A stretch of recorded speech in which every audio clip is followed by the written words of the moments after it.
Welcome to Dance Fit Biz Builders. I'm Orit, dancer, instructor, and proud owner of a thriving belly dance fitness business. And in this podcast, I'm giving it to you straight, sharing what it takes to kickstart and grow your dance and fitness business for the success you deserve.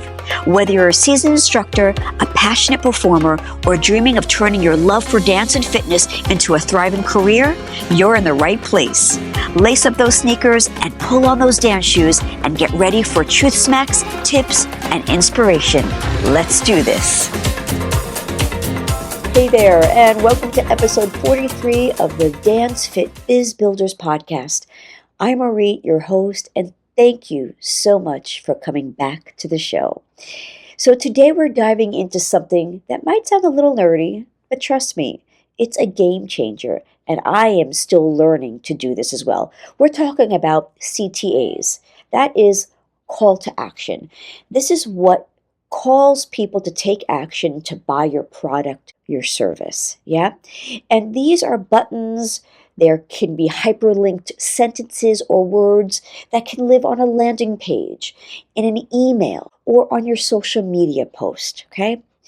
So these buttons, if done well, can really create massive impact with such simple tweaks that take only like 5 seconds.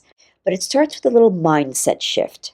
So I'm sure up until now, you've probably been using words like register, shop now, read more, and submit, right? You're not wrong. They're not bad, but we all can do better. And I'm also speaking for myself as well. Here's the problem with those words. These words aren't exciting or enticing. They're just commands. They're just asking a person to take action without offering them any real value. And that's exactly where most marketers and myself go wrong. Because we're basically saying, hey, do this thing for me, instead of, here's what you can get out of this. That's what people want to hear. So here's how we fix this. Okay, for example, instead of watch the video, try using unlock the secrets in just 2 minutes. How about this? Instead of request a demo, use see it in action.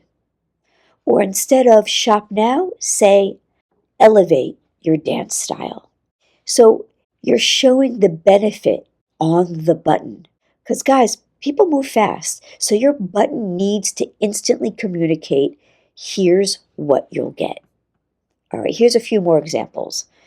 Instead of read more, what about discover the full story?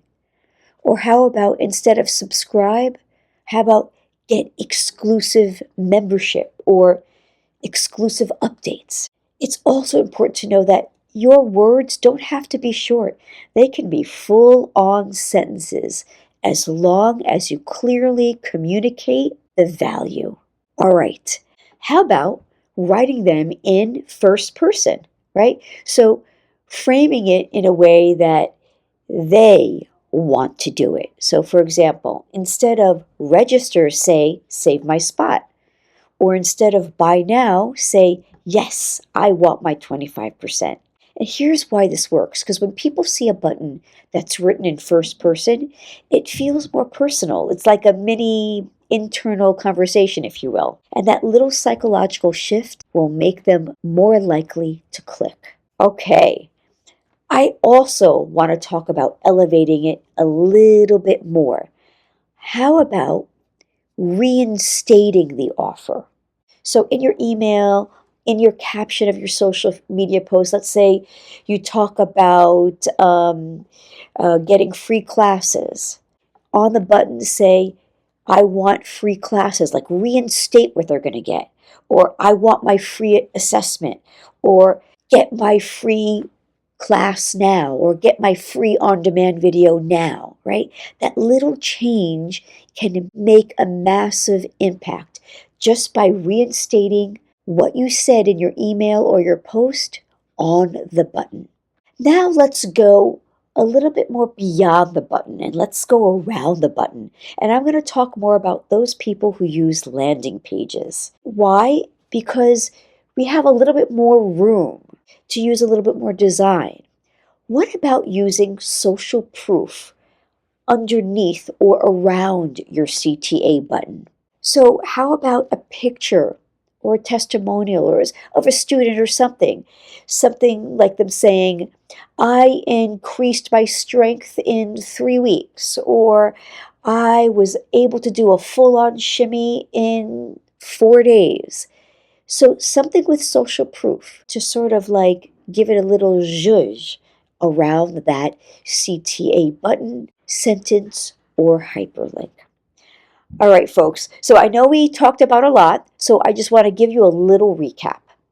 Number one, use statements of value on your call to action buttons, okay? Not just generic commands. Number two, write your buttons in first person to make them more personal and enticing. And number three, on your buttons, restate your offer in the button to increase submissions. And number four, add social proof, especially if you're using landing pages near your buttons, so you build trust. All right, guys, these small changes just take a few minutes, and I guarantee you're going to see massive impact. Thank you so much for tuning in. If you found this episode helpful, please go and forward it to a friend. And please rate this podcast. I would love a 5-star rating wherever you listen to your podcasts. Okay, folks, until next episode, go and kick ass.